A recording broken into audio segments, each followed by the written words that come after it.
নমস্কার বন্ধুরা, আশা করি সবাই ভালো আছেন, সুস্থ আছেন আর নিরাপদে আছেন। আমিও আছি মোটামুটি। প্রতিদিনের মতন আজকেও চলে আসলাম নতুন একটা রেসিপি ভিডিও নিয়ে। আশা করি আমার সকল বন্ধুরা আমার সঙ্গে থাকবে। আজকের সেই মজাদার স্পাইসি পাস্তা রেসিপি বানানোর জন্য আমি নিয়েছি এখানে কুলসন ম্যাকারোনিটা। এটা দিয়ে আমরা এর আগে অনেকবার খেয়েছি, ভীষণ ভালো লাগে এই কোয়ালিটির পাস্তাটা, তাই আজকেও নিলাম। এখান থেকে আমি পাস্তা বের করে প্রথমে সিদ্ধ করতে দেব।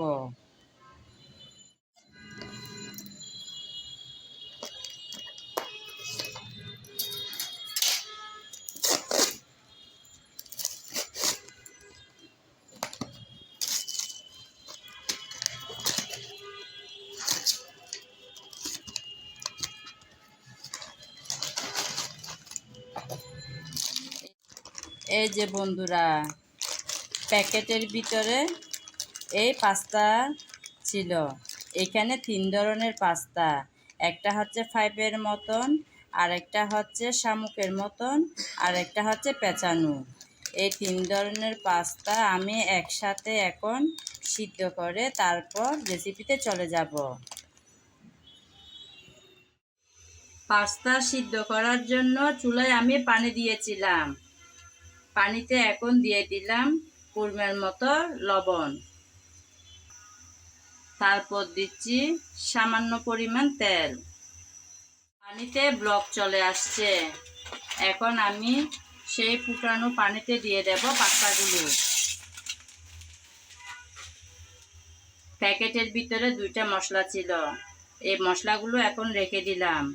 যখন রান্না করা হবে তখন মিশিয়ে দেব। পাস্তা সিদ্ধ করার সময় কিন্তু বেশি করে পানি দিয়ে সিদ্ধ করতে হবে, তাহলে খুব সুন্দর করে ঝরঝরে হবে। অবশ্য আমি তো তেল দিয়েছি, এমনি তো ঝরঝরে হবে, কিন্তু পানি কম হলে পানিটা একটু ঘন হয়ে আসবে, তো সেজন্য বললাম। পানি বেশি থাকলে পানিটা পাতলা থাকবে। নেড়ে চেড়ে আমি ভালোভাবে পাস্তা সিদ্ধ করে নিলাম। একদম ভালোভাবে সিদ্ধ হয়ে আসলো। এখন ফুটন্ত পানি থেকে পাস্তাগুলো ছেঁকে নেব।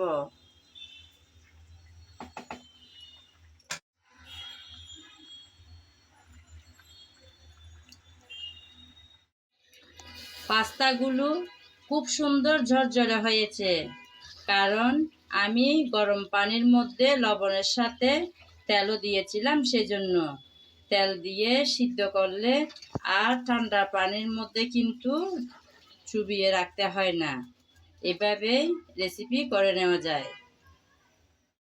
পাস্তাগুলো তো প্রথমে আমি সিদ্ধ করে নিয়েছি। এখন রান্না বসানোর জন্য চুলায় একটা প্যান বসিয়ে তাতে পরিমাণ মতো তেল দিয়ে দিলাম। তেল গরম হয়ে গেল। গরম তেলে এখন দিয়ে দেব রসুন। আমি এভাবে রসুন কেটে রেখেছি, সেগুলো দিয়ে দিলাম।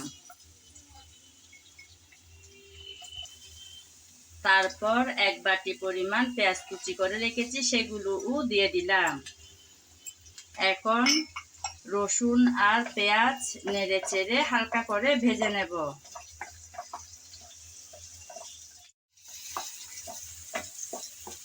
নেড়ে চেড়ে হালকা করে ভেজে নিয়েছি পেঁয়াজ আর রসুন। এখন দিয়ে দেব কাঁচামরিচ কুচি।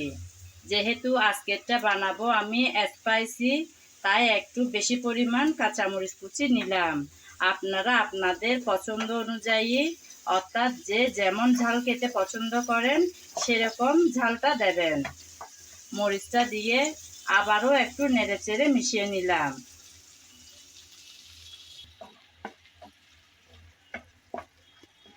মরিচ কুচিও আমি ভালোভাবে নেড়েচেড়ে ভেজে নিয়েছি।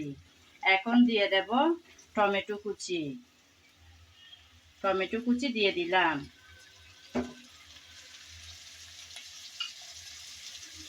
টমেটো কুচি দিয়ে আবারও একটু নেড়েচেড়ে ভালোভাবে ভেজে নেব, যাতে টমেটো একদম নরম হয়ে আসে। নরম হয়ে আসার জন্য আমি পরিমাণ মতো লবণ দিয়ে দেব। লবণ দিলে পেঁয়াজ, আদা, টমেটো সব ভালোভাবে তাড়াতাড়ি সিদ্ধ হয়ে আসে, তাই আমি পরিমাণ মতো লবণ দিয়েছি। লবণটা কিন্তু দেখে শুনে দিতে হবে, কারণ পাস্তা যখন আমি সিদ্ধ করেছিলাম সেখানেও লবণ দিয়েছিলাম।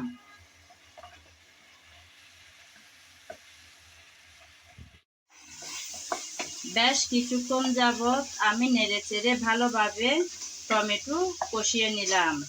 টমেটোটা একদম নরম হয়ে আসছে। এখন উপরে দিয়ে দেব কিছুটা পরিমাণ টমেটো সস।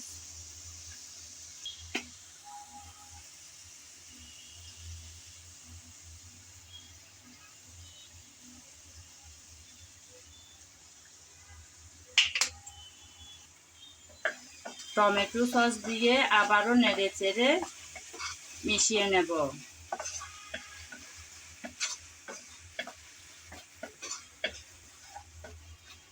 আমি কিন্তু সব সময় চেষ্টা করে থাকি ঘরে থাকা উপকরণ দিয়ে রেসিপি বানাতে, যাতে আমার আপুদের, দিদিদের, ভাইয়াদের সবার যেন সহজ হয় আমার রেসিপি ফলো করে ট্রাই করার।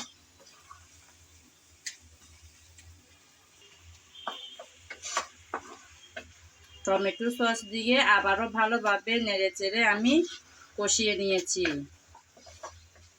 ভালোভাবে কষানোটা হয়ে গেল। এখন দিয়ে দেব সিদ্ধ করে রাখা পাস্তা।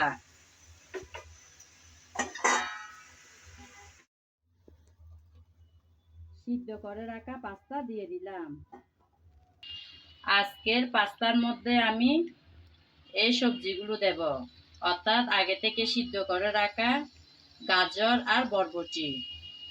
আমার বাচ্চারা সবজি দিয়ে পাস্তা খেতে ভীষণ পছন্দ করে, তাই আমি চেষ্টা করে থাকি পাস্তা রেডি করলে সবজি দেওয়ার। আমার কাছে এই দুই ধরনের সবজি ছিল, তাই এগুলো আমি নিলাম।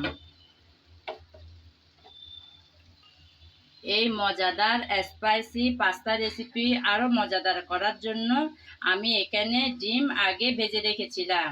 ভিডিওটি বড় হয়ে যাবে বলে আমি বরবটি আর গাজর সিদ্ধ করা, তারপর ডিম এভাবে ভেজে রাখা কোনোটাই দেখালাম না।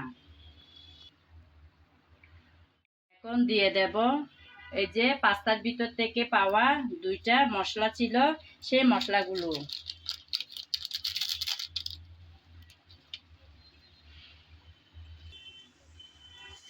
এখন সব কিছু দেওয়ার পর নেড়েচেড়ে ভালোভাবে মিশিয়ে নিতে হবে। এর আগেও আমি অনেকবার কিন্তু পাস্তা রেসিপি দিয়েছিলাম, চাইলে আপনারা দেখতে পারেন আমার চ্যানেলে। ভালো লাগলে আমার চ্যানেলটিকে সাবস্ক্রাইব করে আমার পাশে থাকবেন। আজকেও তাই নতুন একটা রেসিপি নিয়ে আসছি, একদম সিম্পল ঘরে থাকা উপকরণ দিয়ে বানিয়ে নিচ্ছি মজাদার এই পাস্তা রেসিপিটা।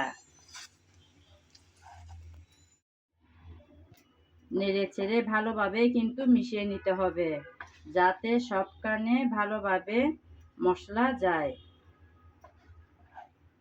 আসলে আজকালকার বাচ্চারা কিন্তু সবজি খেতে খুব একটা পছন্দ করে না। আমরা চাইলে এরকম পাস্তার মাধ্যমেও বাচ্চাদেরকে সবজি খাওয়াতে পারি, কারণ বাচ্চারা তো পাস্তা পছন্দ করে, তাই না? এই পাস্তার মাধ্যমে কিন্তু আমরা এই টুকিটাকি সবজিগুলো খাওয়াতে পারি।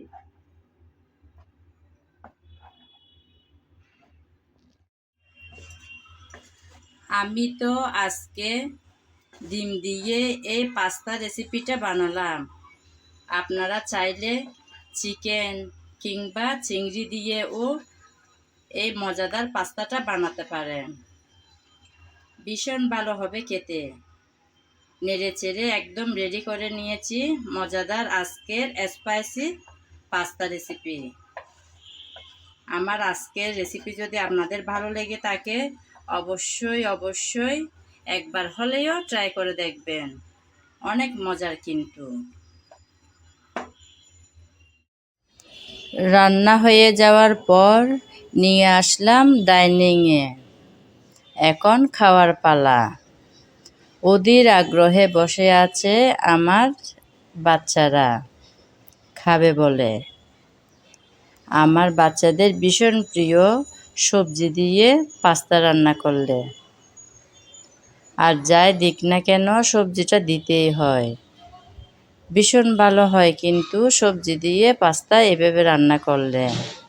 আমি কিন্তু সম্পূর্ণ রান্নাটাই করেছি ঘরে থাকা উপকরণ দিয়ে। দেখুন বন্ধুরা কি সুন্দর ঝরঝরে হয়েছে। কিভাবে সিদ্ধ করলে এভাবে সুন্দর ঝরঝরে হয় সেটাই দেখিয়েছি আপনাদেরকে। আশা করি আমার সকল বন্ধুরা দেখেছেন আর এভাবে ট্রাই করবেন। সত্যি কিন্তু ভীষণ মজার হয় এভাবে করলে। আজ এ পর্যন্ত। সবাই ভালো থাকবেন, সুস্থ থাকবেন আর নিরাপদে থাকবেন।